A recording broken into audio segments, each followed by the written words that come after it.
कौन बनेगा Asian cricket का चैंपियन? दुनिया क्रिकेट का सबसे बड़ा टाकर आज दुबई का मैदान पड़ेगा। घमासान का रंग रिवायती यारी फाइनल मार्के में 41 साल बाद आमने सामने। भारत की बैटिंग लाइन तगड़ी तो शाहीनों की बॉलिंग है कमाल। दोनों टीमों की तैयारियां मुकम्मल। पाकिस्तान ने 2 बार, भारत ने 8 बार एशिया कप की ट्रॉफी अपने नाम की। पाकिस्तान के पास ग्रुप मैच में 2 शिकस्तों का बदला लेने का हम मौका।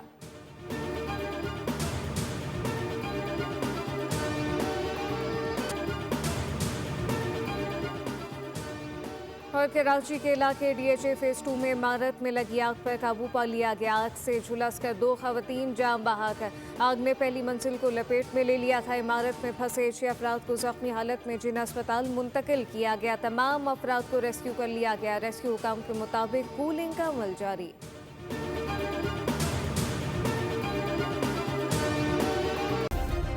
सब्सक्राइब करें और बेल दबाएं ताकि कोई खबर रह न जाए।